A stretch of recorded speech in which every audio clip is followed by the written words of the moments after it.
Hello everyone, my name's Adam, I'm one of the audiologists here at Alto Hearing, and I'm back today to bring you another earwax removal direct from our clinic in Lutterworth, UK. As always, if you do enjoy this content, please take a small moment to like the video and subscribe to our channel. It really does help us out and we really do appreciate it. So this one's one of our longer videos, and that's because it's quite an interesting case that actually took us a lot longer than one of our routine earwax removal appointments. This was a lady who presented with a full earwax blockage. You can see here it is properly blocked up and she couldn't hear anything at all from this ear and was experiencing quite a bit of pain and a feeling of fullness. She also suffers from psoriasis. Now, psoriasis is a skin condition where skin cells can multiply much faster than normal, and this causes rapid growth and the skin to become thick, red, and often covered in silvery-like scales. Usually our skin cells grow and shed every month, but with this psoriasis, this process happens in just a few days. And this leads to a buildup of skin cells on the surface because they don't have enough time to fall off, essentially. The exact cause of psoriasis isn't fully understood, but it's believed to be related to an issue with the immune system, where the immune system mistakenly attacks healthy skin cells, triggering this rapid growth cycle. Now, it can appear in different forms and can range from mild patches to severe skin coverage. With this lady, she'd really suffered quite badly across her whole body, but seems to now have it under control with treatment she's been given by her GP. You can find psoriasis is triggered or worsened by factors like stress, skin injuries, certain medications, and other things like that, infections.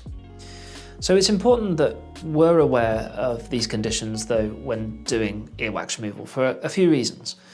Firstly, when dealing with earwax, you're dealing with the accumulation of dead skin cells in the ear. So if something is affecting the production of these cells, then we obviously need to know. Also, psoriasis increases the risk of infection, and any small cracks and breaks in the skin, they can be entry points for bacteria and fungus. So we keep our eyes peeled for things like this. The other thing is psoriasis often can increase pain or discomfort as the skin is a lot more sensitive. So if we know the client has this, we can make sure we're checking in on them just a little bit more than we probably would do normally, and just being aware of their tolerance to ensure that we don't cause any unnecessary discomfort. So Mariia is being really careful with this one and constantly talking to the client, making sure she was okay.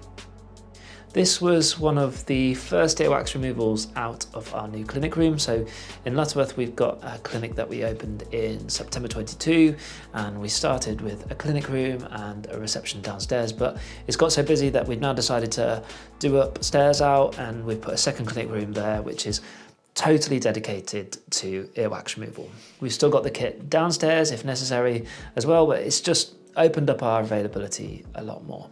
In the UK, earwax removal used to be a service provided on the NHS for free. Now, usually it was done with irrigation, but a few years ago it stopped being a core service, unfortunately. And so the NHS is no longer able to offer it in every single place. So there is massively increasing demand for this kind of appointment. The other good news we have is that yesterday we got the keys to our new clinic. Now, at the moment, we just have the one here in Lutterworth, which is a great clinic to have as it's really well located and has got super busy over the first year and a half that we've been open, but I'm so excited about opening another clinic to expand our reach a little bit. This next one is in the beautiful historic town of Kenilworth in Warwickshire, which is about 45 minutes away. We've got a lovely grade 2 listed building on a really nice road. There's so much space there, loads of natural light, and it's just a wonderful place to provide care to our customers. We'll definitely show you more of this as we open up there. A lot of what I'm going to be doing over the next 8 weeks is just getting that place set up and ready. Like with the Lutterworth clinic, we're fitting it out ourselves, just me and my father-in-law Brian, and hopefully we'll have it ready to open in March. So it's going to be really busy this next period, but I can't wait. Earwax removal is just part of what we do. Hearing testing, fitting hearing aids and accessories, helping people with treatment plans to support them with hearing loss and tinnitus. That's the biggest part of our business. But hearing loss and earwax removal often intersect. And after we do earwax removal appointments, we'll always do a little scan check to test the client's hearing. Also, Hearing aids themselves can lead to increased earwax buildup, as when you put them in, you kind of push earwax a bit further down your ear. So it's an important part of what we do. We love doing the earwax appointments though. It throws some interesting cases up. We get to meet loads of different people from different walks of life, all ages. It's brilliant. As well as often people come in feeling quite frustrated and uncomfortable, and they leave with a huge smile on their face, which is awesome. Anyway, back to this lady. We're just going really slowly and gently with this one. It's a piece by piece, very gentle bit of work here by Mariia. It's easy to look at this one and go, why don't you just do that or do this? But we're dealing with a balancing act here of getting the earwax out and controlling the discomfort levels. Mariia took several breaks throughout this whole procedure. The woman actually admitted to us she probably should have come in a long time before she did, and now she was completely deaf in this ear. You'll see Mariia use a mix of microsuction, crocodile forceps, sodium bicarbonate here. Just little movements piece by piece. Patience is absolutely key with these sort of ones.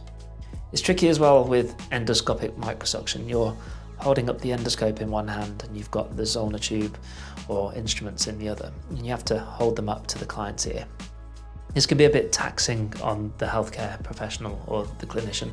Wouldn't say the equipment is heavy necessarily, but if you've ever tried holding your hand up in a classroom for a long time, you'll know that it doesn't take too long before you want to get your other hand underneath your arm to keep it up. We've recently experimented with different types of armrests for our clinicians that you can adjust the height on, which I find really helps, but other people here haven't found it quite as useful. It's all down to personal preference. But you do find sometimes you need to catch a quick break just to give your arm a bit of a rest. It's often good to give the client a bit of a break as well with microsuction anyway, as it can be a little bit noisy. Now, once we get behind this initial plug, you can start to see the keratin buildup. You might have heard of something being referred to before as keratosis obturans. Now, this is an abnormal buildup of keratin in the ear canal, forming a dense plug which puts a lot of pressure on the side of the canal walls and can even lead to bony growth in the ear canal sometimes. This plug can cause a lot of pain, hearing loss and discomfort. Now, whilst the psoriasis and keratosis obturans are two different conditions, people who have psoriasis do tend to be more at risk of developing this. It can be really uncomfortable, as that keratin plug can cause inflammation of the skin in the ear canal. It's also really quite difficult to remove. Now, it's difficult for us to class this as keratosis obturans, and we tend to keep away from labelling unless it's absolutely necessary. With keratosis obturans, the skin buildup tends to be a lot paler, almost white, and there can be some bleeding involved and damage to the ear canal. Maybe this is a very mild grade 1 or grade 2, but what's clear is that there is a buildup of keratin very deep in that ear canal.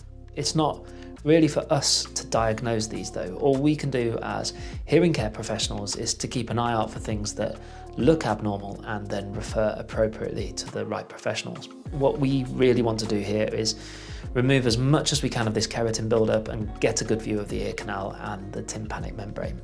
If we see anything that looks abnormal, such as the presence of an infection or any clear indicators that further investigation is needed, such as a perforation or a cholesteatoma, we'll collect that data and we can then refer on to the GP, who will either treat it or make a further referral to ENT. As audiologists, it is outside of our scope of practice to actually diagnose a condition outside of hearing loss. Even if we see something and we're like, yes, this is an ear infection or this is cholesteatoma, we're not actually allowed to say this. We would have to say something like, this has the appearance of an ear infection, or this has the appearance of a potential cholesteatoma. And then this would be confirmed by a doctor either in general practice or ENT. You can see a lot of odd stuff in people's ears. Most of the time it's nothing to worry about, but what I was taught is to always assume the very worst until you prove it otherwise. Now, I've seen quite a few times where I've referred things to be looked at and they can quite easily go unnoticed if the clinician isn't on the ball. There was a young girl last year, I think, when we had her in, and there was a little bit of earwax on the eardrum that I sort of inquisitively removed, and it revealed quite a significant cholesteatoma that was confirmed by ENT.